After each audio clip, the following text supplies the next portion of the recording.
We start right at this point where we were about to derive 3D Hooke's law. Hooke's law in 1D, we know that. Okay, so let's take a bar.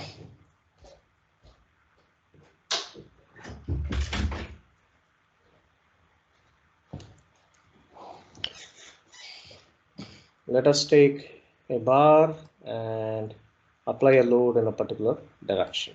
Okay. So let's fix XYZ directions before we draw X, Y, and the Z direction. Assume we have a big block of material like this.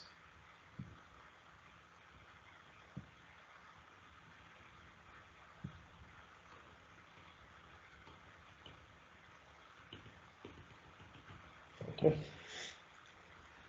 And let us assume we apply a load Px.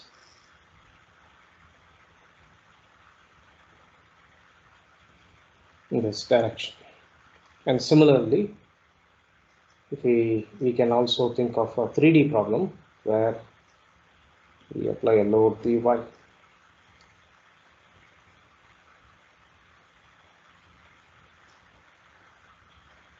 And then another load Pz.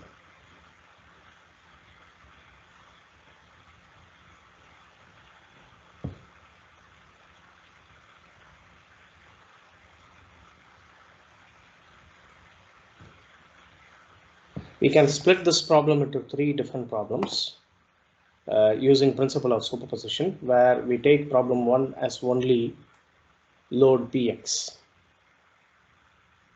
Okay, so first problem we have only load Px. Okay, and the other loads do not act. Let's write the equations. Did I define Poisson's ratio before we go there? I think we did not go through the Poisson's ratio definition also, so I will go through that. So first I'm going to write the equation, 1D equation, Hooke's law.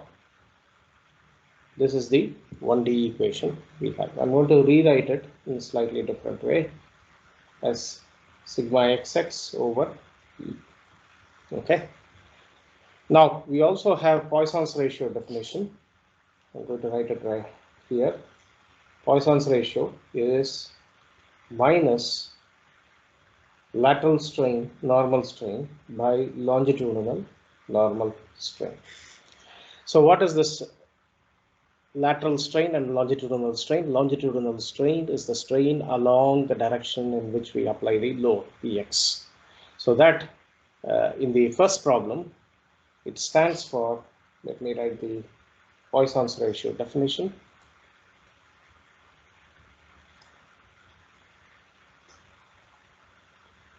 Negative.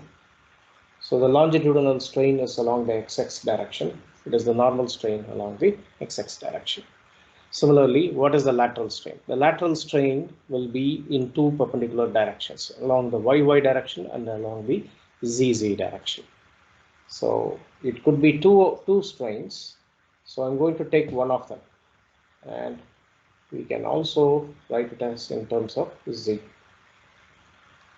So from this equation, what we understand is epsilon yy and epsilon zz are equal when you apply a load Px only. Okay, let's rewrite these 2 equations in a slightly different way. I'm going to group it with the Hooke's law and then rewrite the equation here. I will get negative Poisson's ratio times epsilon xx, but epsilon xx is nothing but sigma xx over E. So we have the set of equation for problem 1.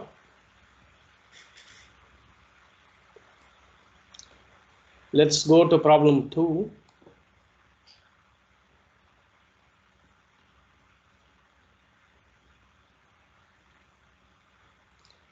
In problem 2, we consider only load P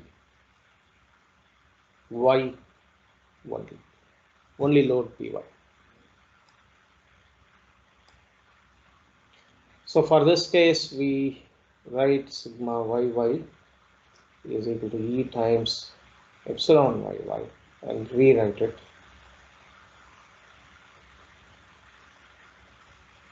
over E. Now using Poisson's ratio, we will get the same kind of relationship for the other two components of normal strain. Is easy, is equal to minus mu times sigma yy over E. So we have the second set of equation or the solution for problem 2. Similarly, we can write an equation for problem 3 where we have P Z only. Okay. So similar type of equation.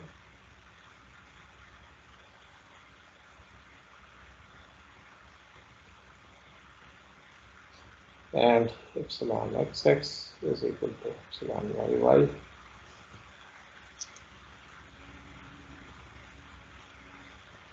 Poisson's ratio over E.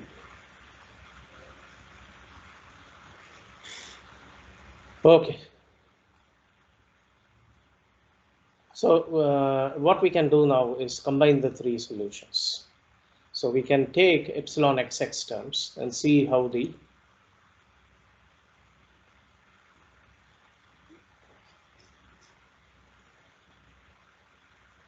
final equation looks like. We have epsilon xx here and here. Okay. So combine these three equations. We have to add the solutions together. So we will have epsilon xx is equal to sigma xx over E here minus nu over E times sigma yy minus nu over E sigma zz. So combine together and then we will get the 3D Hooke's law. So for 3D problem, the solution is use principle of superposition and add them together. Sorry, epsilon xx, not sigma xx.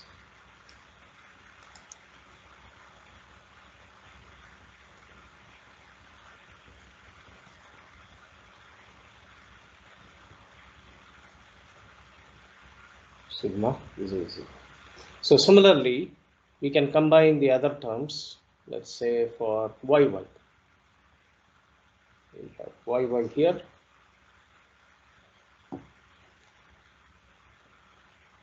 The yy term here and the yy term here. Combine them together, we get the other equation.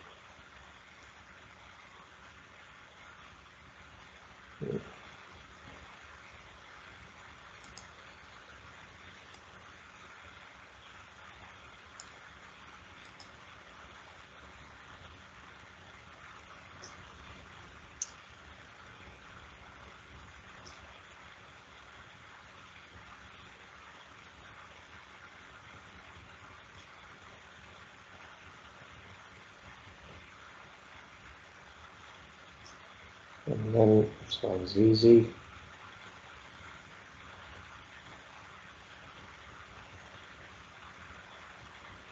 And then plus xx. So this is the Hooke's law in 3D for normal strains. What about shear strains? For shear strain, we have the normal Hooke's law given by the relationship tau xy over rigidity modulus. Instead of E, we have rigidity modulus. Gamma x z will be equal to tau x z over g. And then finally, yz is equal to tau y z over g.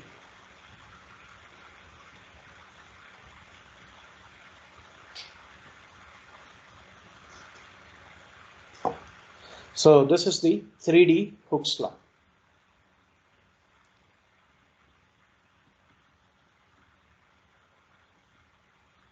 No. Okay. Now there are some implicit assumptions in deriving these Hooke's law. We have assumed material is homogeneous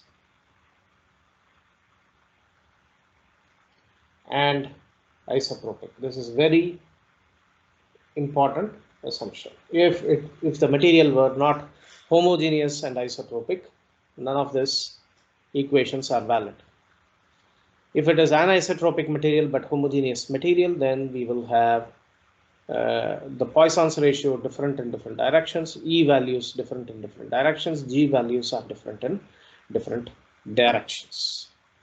Okay, so it will be much more complicated in case of materials like composites. So now let's go back to the slide, continue. So we have derived the 3D Hooke's law already. Now, how do we define the normal strain? We know that. How do we define the shear strain? In the case of shear strain, you recall from your solid mechanics course. For example, let's take the component gamma xy. We define it, at least the small strains, we define it as pi over 2 minus the theta angle measured between x and y axis. So let's consider an object shaped like a potato. And let's say at a point we had draw the x-axis and y-axis before we apply the load. The angle between them is 90 degrees. Now we apply the load and the potato changes odd shape. Okay, because of forces which are applied in different directions, changes shape. And at the same point, let us assume here we used some markers and drew the x and y axis. And after deformation, the x and the y axis, they appear different, oriented different directions. Now the angle between them is theta. If the angle between them is theta, theta xy to be correct, then the shear strain is pi by 2 minus theta xy. Now this is the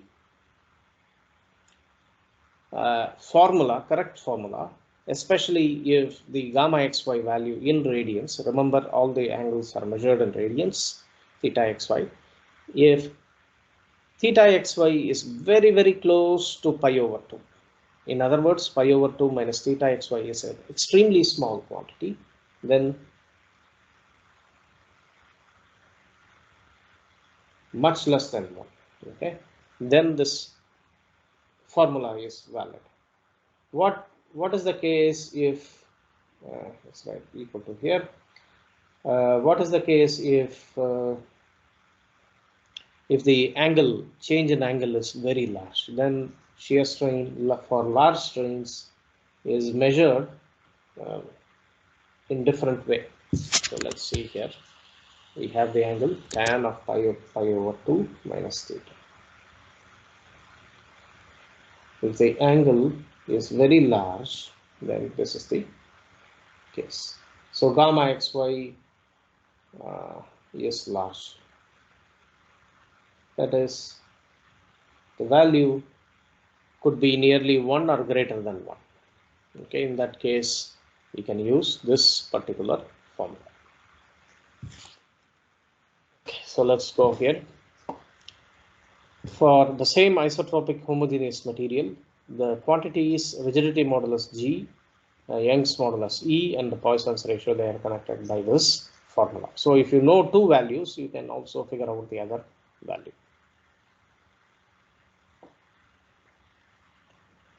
Stress, you know how we define. Average engineering stress is, especially in tension and compression, is force over A, direct shear strain is V over A.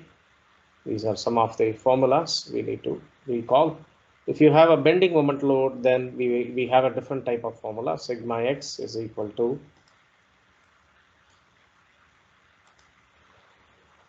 minus my over I, okay, where I is the moment of inertia of the cross section. and in integral formula it is y square dA. So you need to know for a couple of cross sections what is the moment of inertia. For example, if you have a rectangular cross section with respect to the neutral axis here, you should know how to calculate I. I is equal to BH cube over 12. If it is a circular cross section, then it is pi over 64 diameter power 4. So you should know some basic formulas on how to calculate moment of inertia to be used in this formula, where you apply a bending moment to a beam and you need to calculate what is the variation of stress from neutral axis to the top surface or the bottom surface. So here in this particular case, when you apply a bending moment in this manner on the beam, this is the length of the beam, then the bottom part obviously will be under tension and the top part under compression. So you see the change of sign for the stress quantities. And you can also see that the stress varies linearly with the distance y measured from the neutral axis. Right at the neutral axis, stress is 0. Stress is maximum on the top surface or bottom surface. So it could be in compression, tension, depending upon it. We can call it minimum for compression and maximum for tension. Okay. We can rewrite the formula for the maximum stress in this way, assuming the maximum distance is C, okay, where the stress is maximum, and we can substitute y is equal to C here. I over C is taken as the section modulus Z. Sometimes in tables you will find for different cross sections, section modulus is directly given, and you can use the section modulus to calculate sigma max values. Now in the case of derivation of the formula MC over I, there are again some assumptions. To begin with, isotropic and homogeneous material, it obeys Hooke's law. We do not go into the plastic region, then we can use the formula. It is a pure bending problem with no torsional twists or no coupling between bending and other forces. This is the case when the stress is below the proportional limit. Okay, so we assume all the stresses are below the proportional limit. Beam was initially straight beam and not a curved beam and we also assume it has a constant cross section. Okay, most important part, we assume that the beam has an axis of symmetry. What is this axis of symmetry? If you recall from your solid mechanics course, for example, a cross section like this does not have, if the beam cross section looks like this, no axis of symmetry, no symmetry. But if you have a triangular cross section, then you have 3 axes of symmetry, at least the equilateral triangle. If it is isosceles triangle, then 2 axes of symmetry. If it is a rectangular cross section, again we have axis of symmetry here and here, and maybe mostly x and y are the axis of symmetry. Okay, so depending upon what is the cross section, if you take the circular cross section, for example, you have infinite axis of symmetry. Every diameter you can draw, that is an axis of symmetry. So when the beam has at least one axis of symmetry, then you can apply the formula MC over I. Otherwise, we need to apply some other formulas. So that assumption is also there.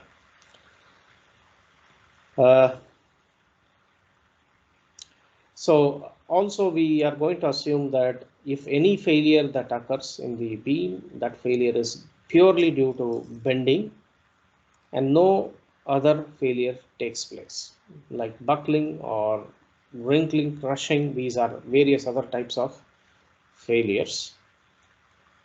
We also assume that any cross section we take, for example this cross section, even after bending, they remain plane. They were planar before applying the force, and they remain planar after applying the force. This means this assumption is implicit that the deformation what we are seeing in the beams are very small.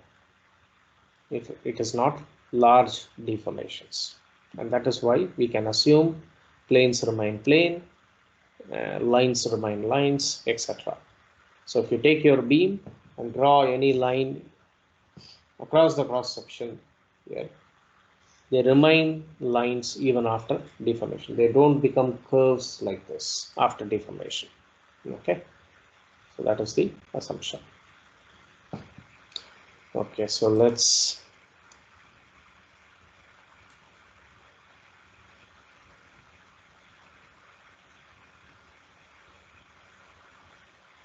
okay, so let's get rid of that and go to an example problem.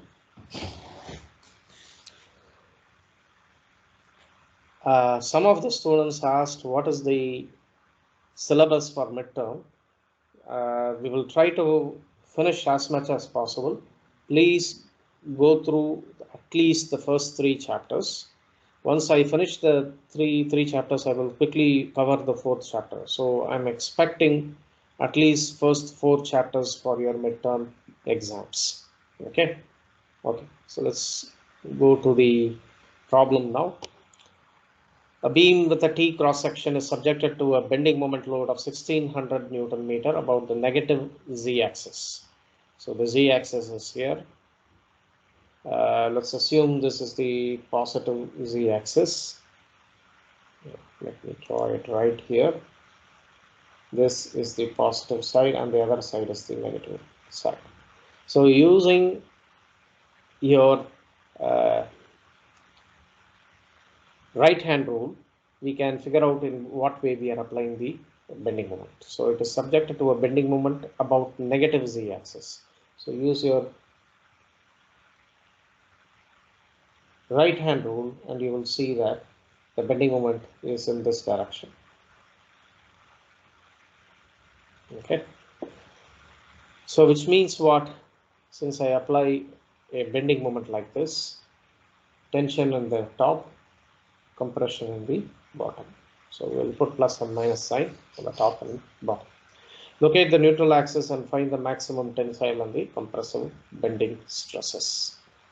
So how do we find where the neutral axis is?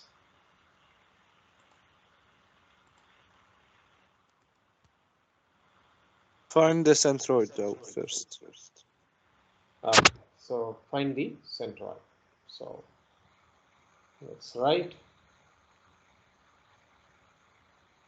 So let's draw the T cross section. This is not symmetric with respect to the Z axis. So we need to do something about this. We know where the centroid is located with respect to Y axis. So I'm going to take the symmetric axis as the Y axis. And let's assume somewhere is the Z axis passing through the neutral axis position. If you find the centroid for this particular case, that will become the neutral axis. And neutral axis is the location where the stresses are 0. So we first need to figure out where the neutral axis is. Let's get the dimensions 75 and 12.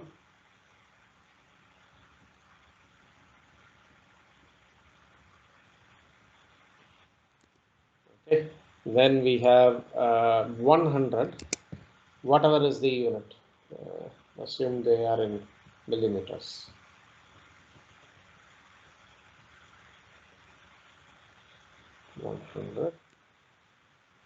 I think they are in millimeters. Yeah, dimensions in mm. So all the units are in millimeters. Okay, so let's assume this height here is C2 as given here, and this guy is C1. So we need to find where the centroid is located. How do we do that? We consider two areas. So let's note down the two areas. This is area 1, area 2 below here. This entire thing is area 2. Okay. So assuming that we get the centroid location, we will sorry for that. We will make all measurements with respect to the bottom here, or maybe with respect to the top or bottom. Maybe we'll take the top location as the 0 location and we'll measure from there. Okay, so let's get the location here of the centroid. Your centroid is going to be C1 exactly here, or we can write it as y bar, should be equal to A1 y1 bar plus A2 y2 bar over A1 plus A2. What are A1 and A2? Areas of section 1 and 2 are A1 and A2. Y1 bar is the location, Y1 and Y2 bars are the location of the centroid of each section. So where is the centroid of this guy? First one, measured from top, right in the center here. And Y1 bar is equal to 6 millimeters. How did we get 6 millimeters? Because the thickness is 12 here. Okay. And then we measure from the top to the centroid, center of the area 2. This we are going to take it as y2 bar, and that should be equal to, where is the center located? It's very simple. We find the total height here, this height is 100 minus 12, which is 88. And therefore half the distance from here to here will be 44. 44 plus 12. So 44 plus 12 is 54 and 56 millimeters.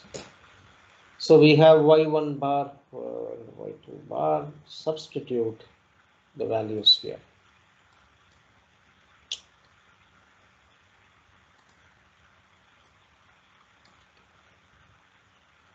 Okay. So if you substitute the values, what are we going to get? A1 is the area of the first section, 12 times 75. Y1, we saw y1 bar is 6 already. Then we can write A1 here as well. Plus A2 is 88 times 12 again. Y2 we have found is 56. So A2 is 88 times 12. So Y bar is nothing but, find the answer.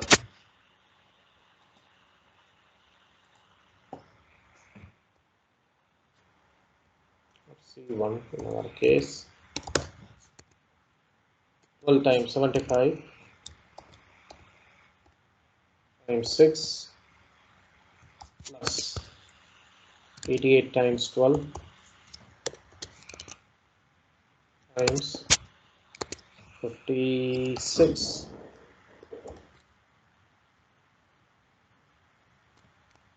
Let's just copy that.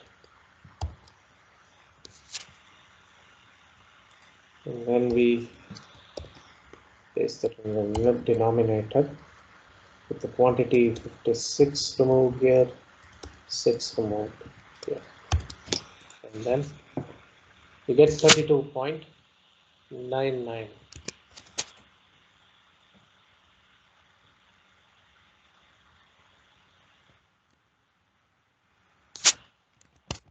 993. Okay. So what is C2 then? 100 minus this value.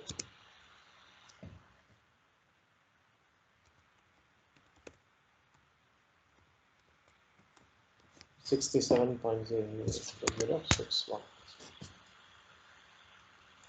we have C1 value. C2 is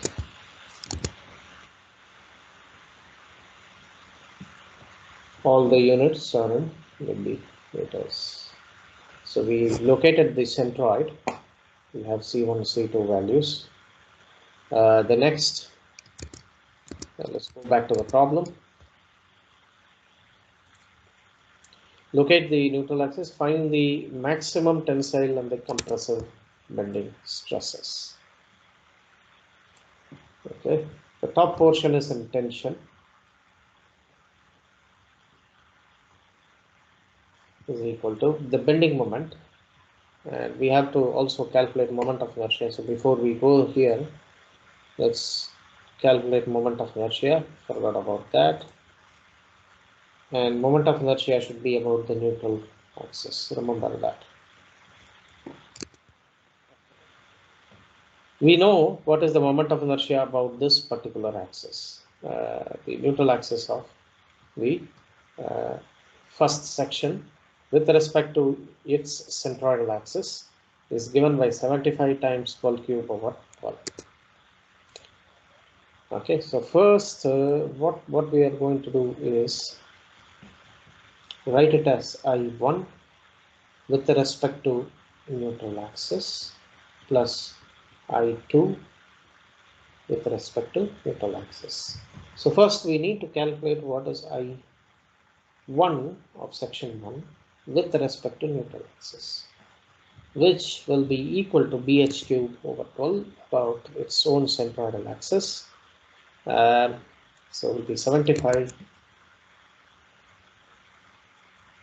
times 12 cube over 12.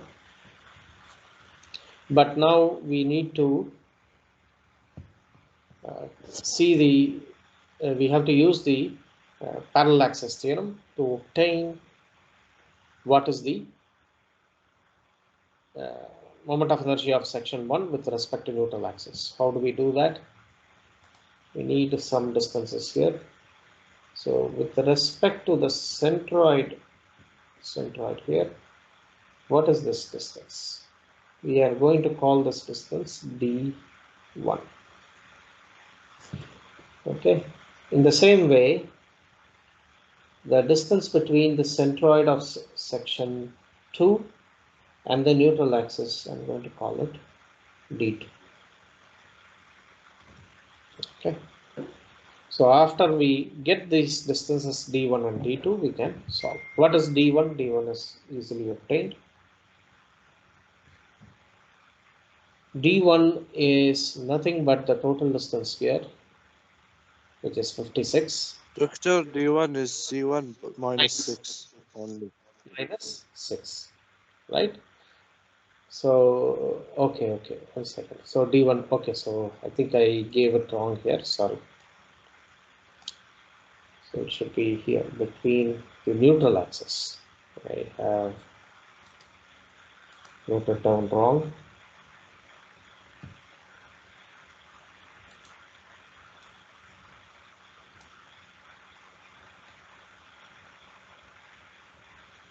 So let's note down correctly now.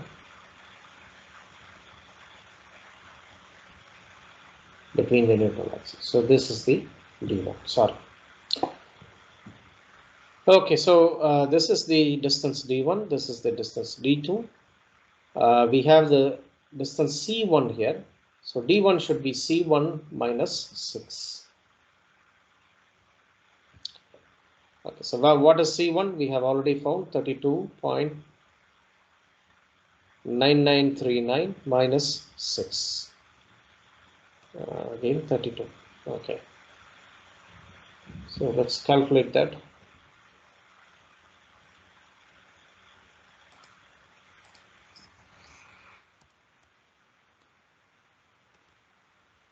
Is equal to C1 minus 6. You get 26.9939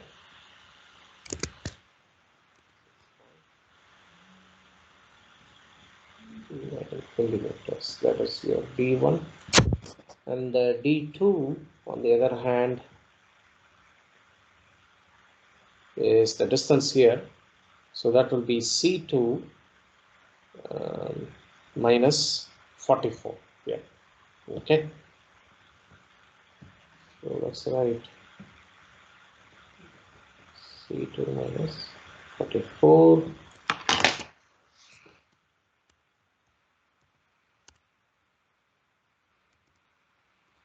We get 23.0061 millimeters. Okay. So now that we got D1 and D2, we can continue.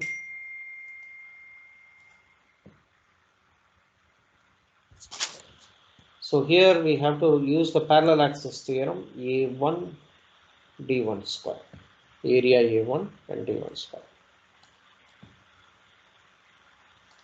So let's substitute again, 75 times 12 square plus A1, area A1, we already know that from the figure, 75 times 12. And the D1 value we already calculated here, 26.9939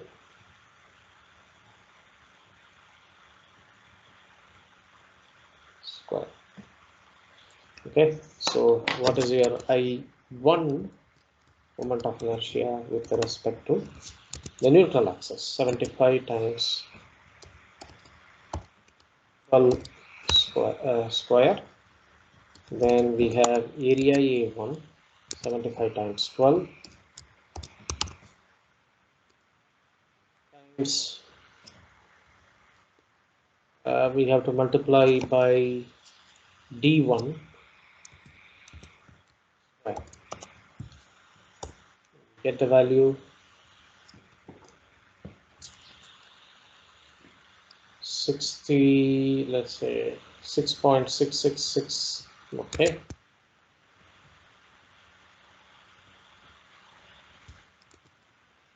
If we have 5 digits, well, that should be okay. Times 10 power 5. What is the unit? Millimeter power 4.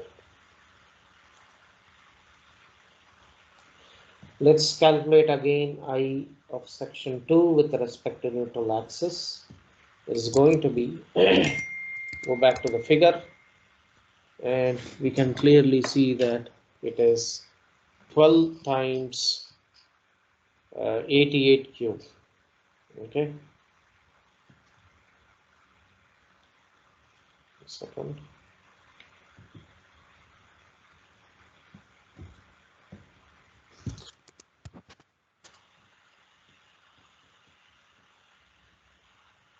Over 12 plus the area A2 times D2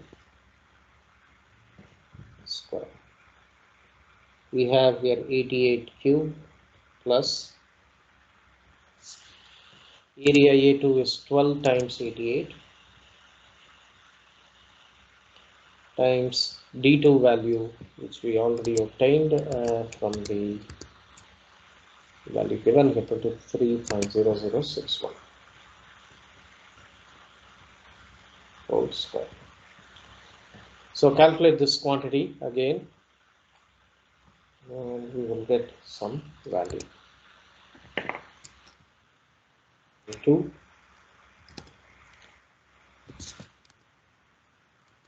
88 cube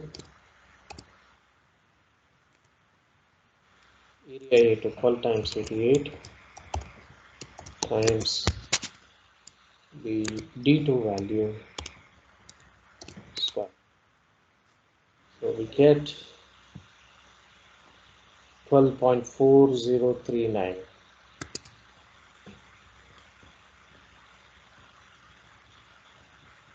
10 power 5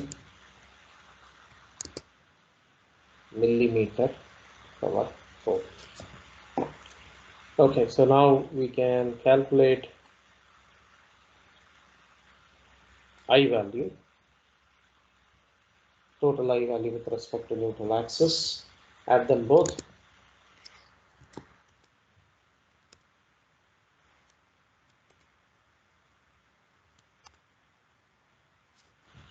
We get 19.067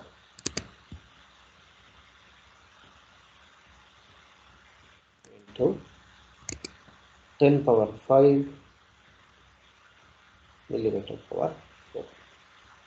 So we have the moment of inertia calculated. Once we have the moment of inertia, then we can calculate the tensile stresses and the compressive stress. It is tensile at the top here. We have already seen. We use the C1 value to calculate what is the tensile stress. M over I and A times C1. The M value we are already given 1600 Newton meter. I'm going to convert that into Newton millimeter. Why? Because I want to calculate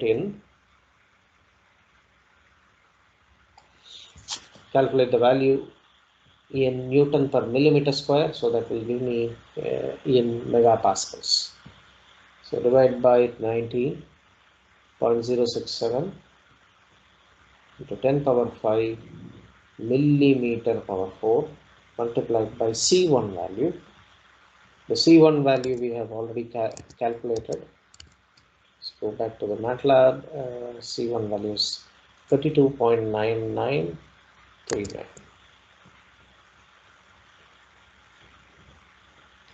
millimeter. And if you finally see here, there is 1 millimeter here, there is a millimeter here, they cancel off and become millimeter square, and it finally becomes Newton per millimeter square, which is in megapascals.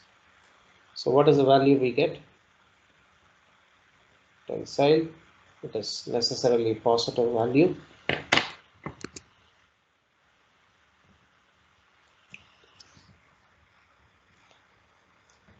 So stress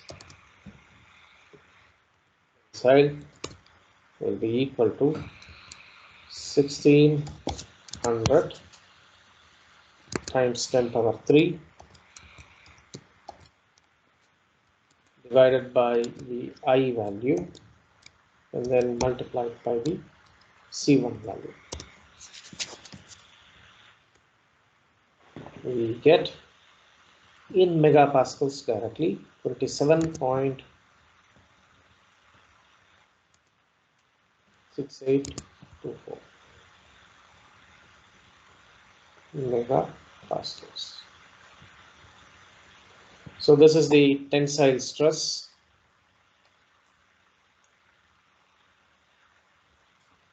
We can calculate what is the minimum value because it is compressive stress and it is negative.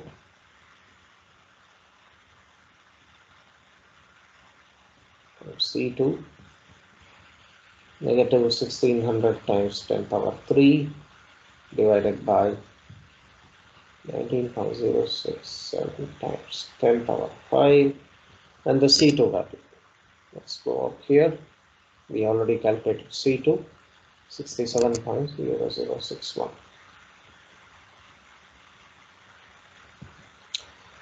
Okay, so if you calculate it, compressive, it is negative value.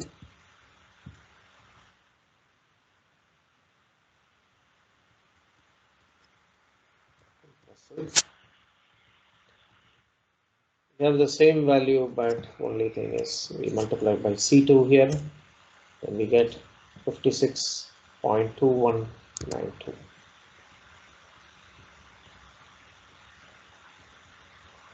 Megapascals. This is your compressive stress. So we are complete. We have completed the solution here. Let's just check. 60 C2 value, C1 value, we got it right. And we got the D1 value and D2 values as well, right? If you go up into 6.99 and D2 value is 23.00. Okay, so we got that 1.907, exactly same value. And finally, the stresses, we can go to stresses and check. Tensile is 27.68 and the compressive is minus 56.219, so which is 2. So we have all the right solution. Okay. Now, when you have two different planes in which bending takes place, we have already seen the example. If it is a rectangular cross section, we use this combination with plus or minus values and calculate the stress. If it is a circular cross section, we calculate the resultant moment, and with respect to the neutral axis, we calculate the moment.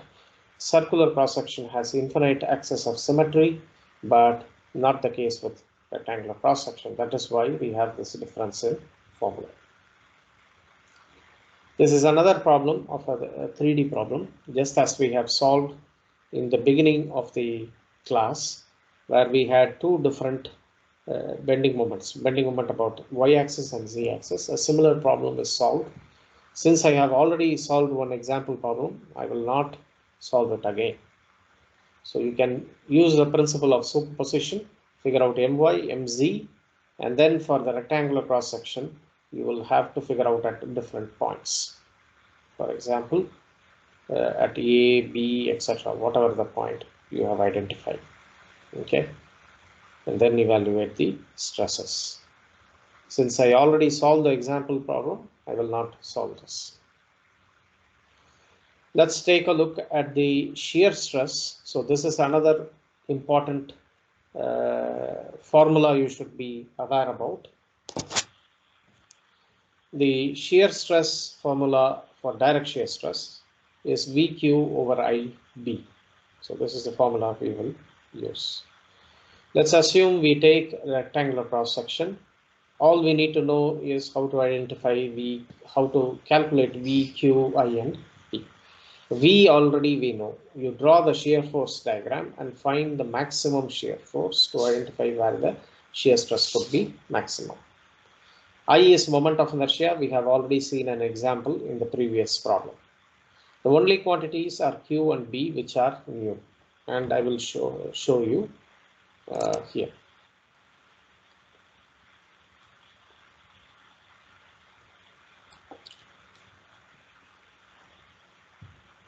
So direct shear. You can recall from your solid mechanics course how you calculated Q. Q is nothing but an integral for the rectangular cross section. Let's first take the rectangular cross section before I explain this. Let's assume this is the neutral axis. And let us assume we want to figure out what is the tau value right at this point here, right at this level. Okay, and the point is located at a certain distance. What is the distance? Y1. Okay, this is located at this distance. Let us assume the dimensions here, h and b. So the total height is h, and the width is b. Okay. So now we can find the area of cross section. If the point is located here, away from the neutral axis, first we identify what is the area that is included on the above the line here. When you draw a line parallel to the neutral axis at the point y1, you will find that it encloses certain area above it. Okay, and this area is important in calculating Q. Let's call this area as A. Okay. Okay. So for this particular area, we identify also where the centroid of the area is located with respect to neutral axis. Let us call this distance as y bar prime. Then your Q, capital Q, is defined as y bar prime times a prime. This is how you calculate Q. So this is for a simple rectangular cross section. What if the point is located below? So if it is located below, this distance will be assumed to be y1. In the case where it is located below, you will identify the area it encloses below it. And that area you are going to call it as A prime again. And the centroidal distance, obviously you are going to call it as y bar y. So this is the centroid from the neutral axis. We are going to call it as y bar prime and calculate again. So the idea of Q is clear. What about B? B can be found right at the point where we are considering. Find the width along the neutral axis, along the direction of the neutral axis. This width will be considered as the B value. So for a rectangular cross section, it is this quantity since it is constant. Let's try a different cross section. If it is a different cross section,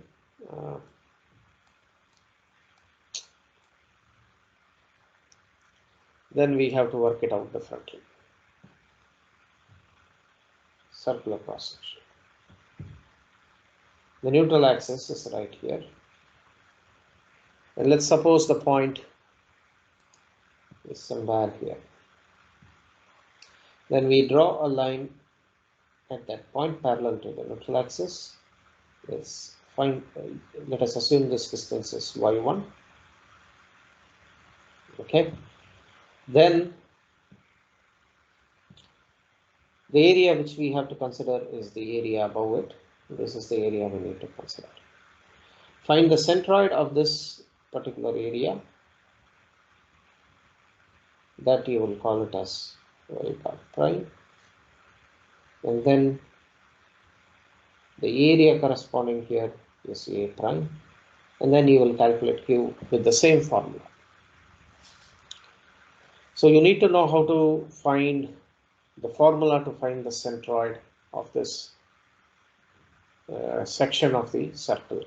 So in circular cross sections, it's much more difficult to solve.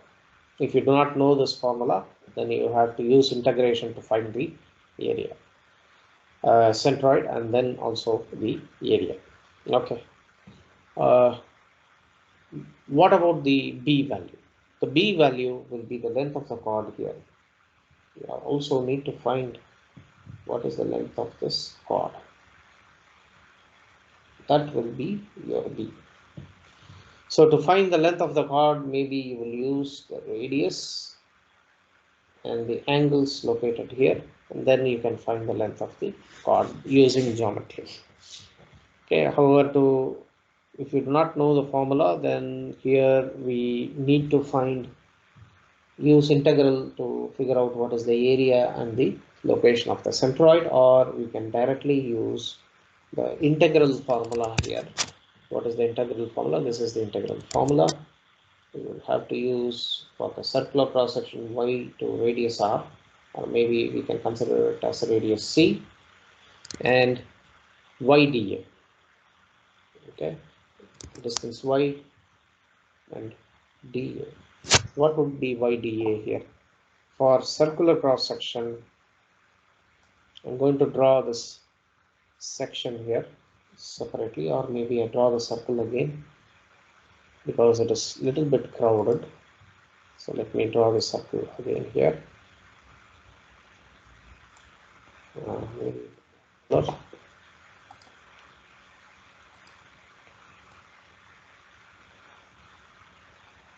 Okay, find the neutral axis. This is the neutral axis. Then at a location, at a certain location, we need to draw a horizontal line. So let's assume here that is the point, and let's assume the distance here is y1.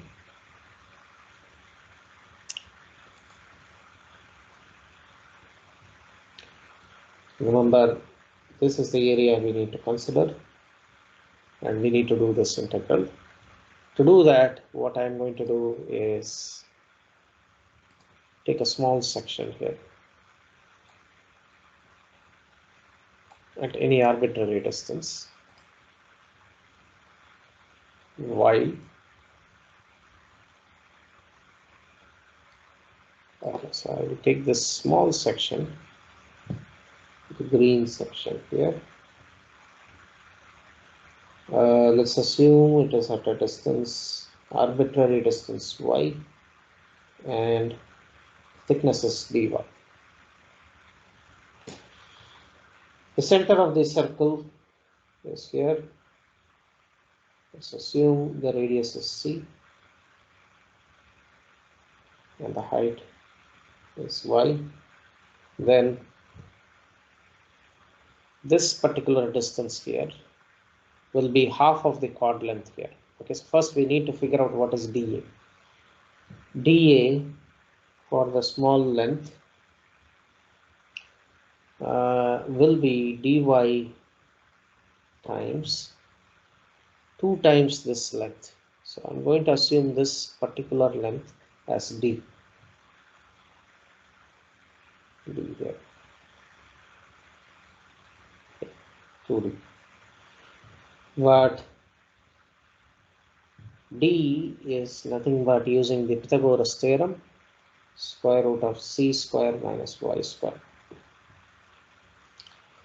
So we need to substitute back in the integral all these quantities.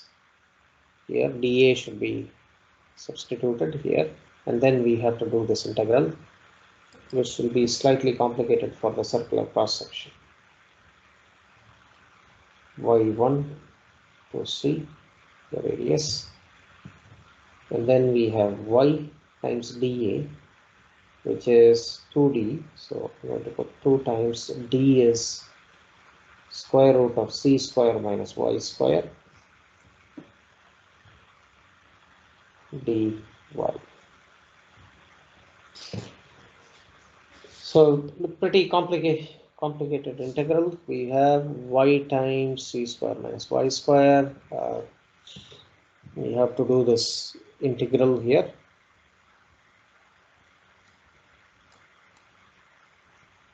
Between the values y1 and c. So let's see here how to do the integral.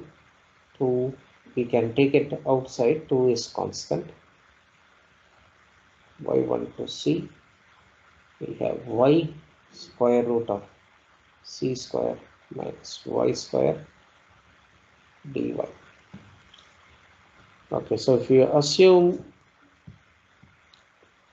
if you replace this quantity, let us say with the z is equal to y square, then dz is equal to 2y dy.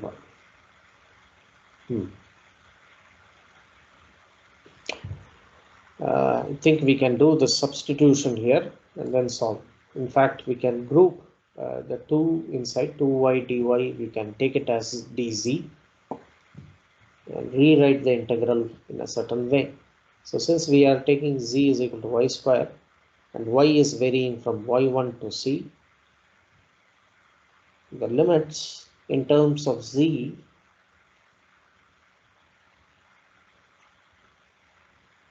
will vary as z will become y square, so y1 square to c square,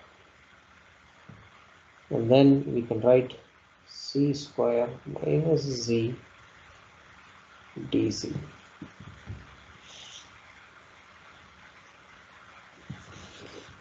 Okay, So this is the integral we get.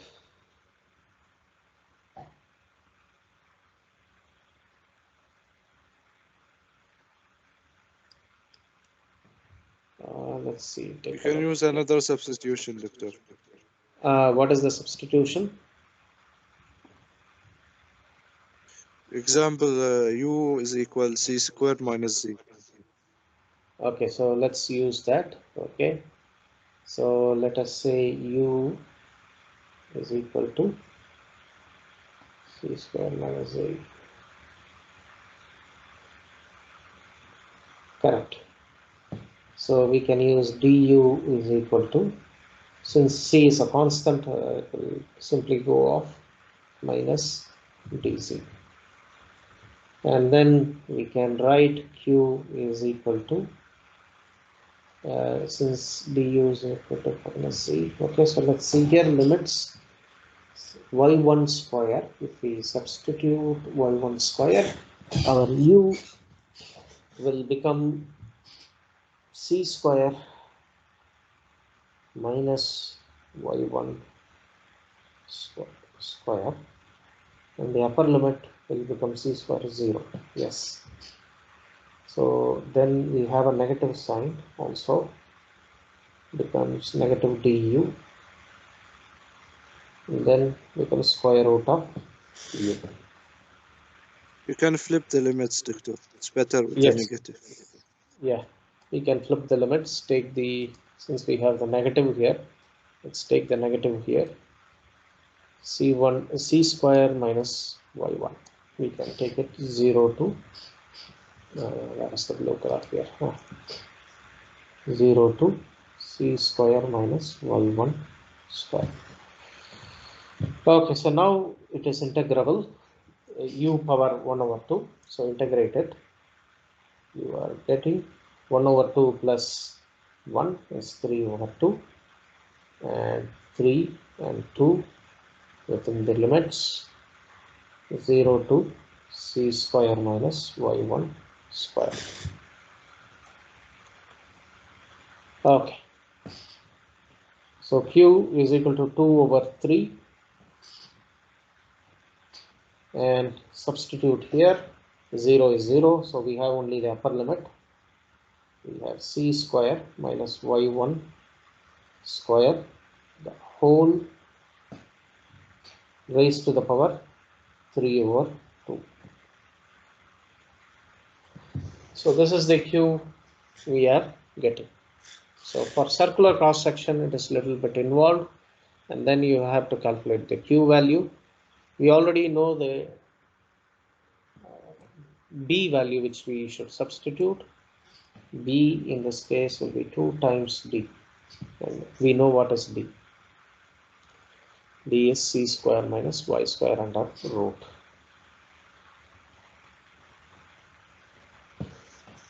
Okay, so here we will have some slightly complicated expression for tau. V times 2 over 3 we can write. Q value is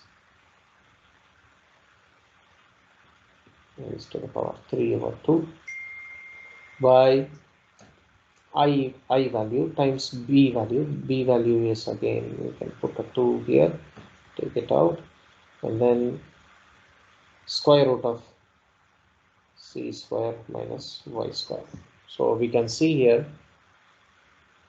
there is a 1 over 2 here, 1 over 2 here. We can cancel that off. So this particular one we can simplify as cancel the 2's off, v over 3i. We are going to get c square minus y1 square. Okay, so finally this is the result we get for a circular cross section. Okay, so we have seen the derivation for a circular cross section, for a rectangular cross section, how to do that. And let's compare for a rectangular cross section how the shear stress varies while the normal stress due to bending moment load, how it varies. For the bending moment load, we have seen that the normal stress is tensile and compressive, and it varies linearly. However, from the formula, we can realize whether for rectangular or circular cross sections, it is going to be c square minus y square terms coming in, and it is a parabolic variation. Also, we can see right at the neutral axis, the bending moment stress or normal stress is 0. However, the shear stress becomes maximum on the neutral axis, but becomes a 0 value on the top and the bottom. The shear stress is 0 on the free surface above and below. So that is the difference.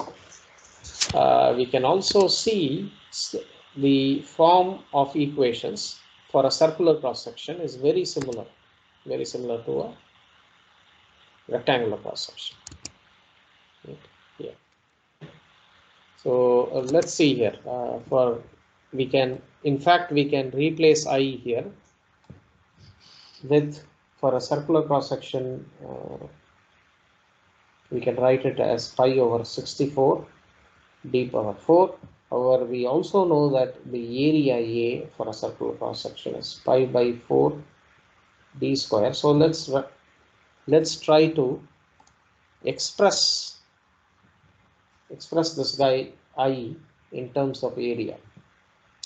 So if you do that, let's see here, pi over 4 d square the whole square. If I write it in this way, I'm going to get pi square over 16 d power 4. So there should be a 4 in the bottom and a pi in the bottom here. And let's see if we get the same result here. So one of the pi's will get cancelled. 16 times 4 is 64 and d power 4. So we get the formula correctly. And in that case, we can replace with a square over 4 pi, the I value in terms of area. So let's replace in the tau equation.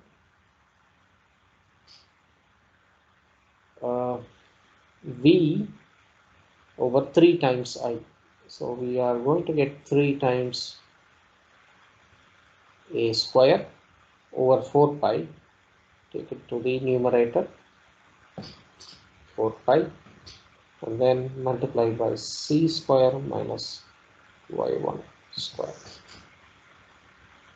So what is the formula we get? Tau is 4v over 3a square. And then we also have a pi times c square minus y1 square.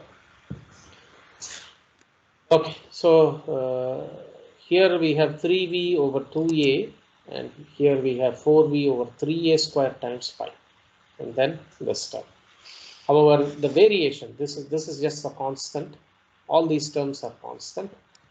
If you look at the variation of the stress here for a circular cross section or the rectangular cross section, the form of the equation is same: c square minus y1 square. C square minus y1 square. Y1 varying from 0 all the way to c. And it will be a parabolic variation of the shear stresses, whether it is a circular or rectangular cross section. Okay, so here you can see the variation in the case of a circular cross section. Tau max, the value is given as 4v over 3a for the circular cross section.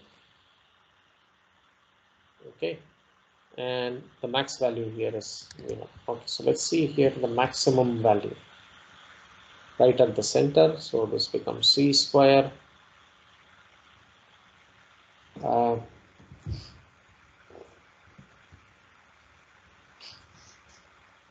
do we have the correct equations?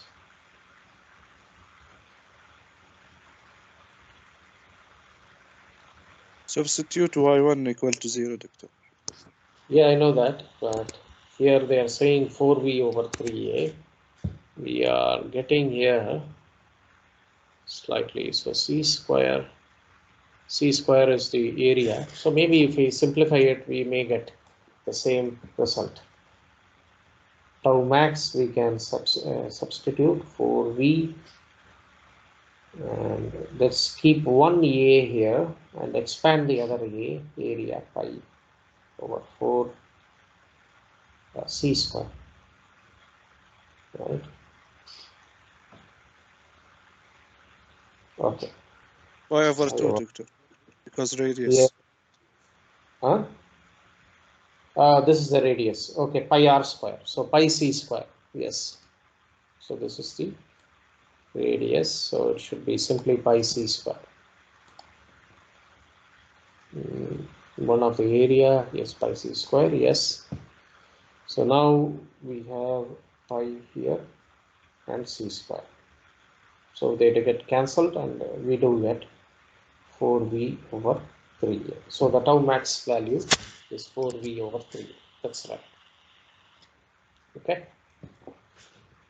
Okay, so here in the case of a pipe, cross-section like pipe, we will have the maximum value maybe inside here, and the minimum value will be 0 on the outside of the pipe, depending upon the cross-sectional area which we need to consider. So slightly it will be different for the case of the pipe, and for I cross-section, again you are given what is the typical tau value. Now let's see here. I'm going to skip this part. This is just a discussion about your maximum shear stress values. Let's see. Rather, you have a combination. Okay, so here you have a combination of the load, bending stress and shear stress, and we have to combine the loads together to study the resultant stress. Okay. So since we have not covered what is spontaneous stress, I'm not going to cover this. The resultant stress varies with respect to the length and the cross-sectional dimensions in some way. Yeah. Okay. So let's skip this part. Skip this part as well. Another example problem is given. Again, I'm not going to solve all these problems. You have an I cross section. You want to determine what is the shear stress, what is the bending stress, etc. Okay, you need to know how to do that. We have seen an example on how to draw the shear force and bending moment diagram. From the shear force and bending moment diagram, you will identify where the shear forces and bending moment values are maximum. So here from the shear force, you can recognize that this is the maximum shear force, and the bending moment is maximum at this cross section here. So right at this point where you have the 488 pound force load, there you will have a maximum combination of shear force and the bending moment. Right at that location in the cross section, you will need to figure out where the stresses are maximum and how the stresses vary. Okay, and all the calculations are made here. You can see how the shear stress varies and how the normal stress varies, and finally you figure out how the maximum shear stress varies. Okay, so what is this maximum shear stress? We have already also seen Morse circle. From Morse circle, how to figure out maximum shear stress. So you will use the method in the Morse circle. Okay, principal stresses and the maximum shear stress. Use those methods what we have discussed before and try to solve this problem 3.7. Okay, we are running out of time. That's why I cannot cover it. Please go through that. Individually, I went through some of the parts. How to solve Morse circle. Using Morse circle, find the principal stresses and maximum shear stresses. That we have done. Apply that here. We have individually seen. We have individually seen how to get shear stresses calculate the shear stresses. We have individually seen how to get the moment of inertia, We have also seen how to draw shear force and bending moment diagrams. Do that as well. Okay, so I'm going to skip here. Torsion. Let's go to the torsion formula. What is the torsion formula? How do we calculate the shear stress? Now consider any circle with a radius rho. Right at this radius, if you want to calculate what is the shear stress, you need to know how to calculate the internal torque. If you know at any particular section what is the torque, then using the torque value, we can calculate what is the stress at this particular radius using the formula T times rho over J. What is J? J is the moment of inertia. This formula is valid only for circular cross sections, and therefore J has a fixed formula, pi over 32 d power 4. That's it. Okay.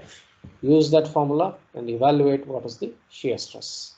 Now, when you go for shear stresses, you can see this is the x-axis, this is the y-axis, this is the z-axis, and let's draw the cross section separately.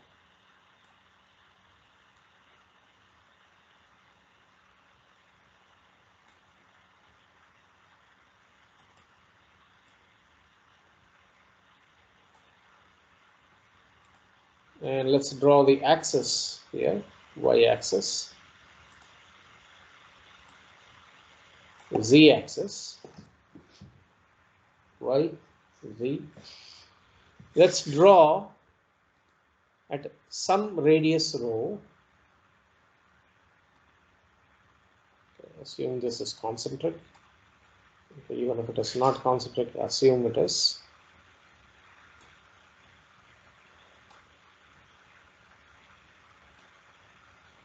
Okay. All right. So assume this is a concentric circle, and this particular radius rho, I want to evaluate what is the stress at this given point.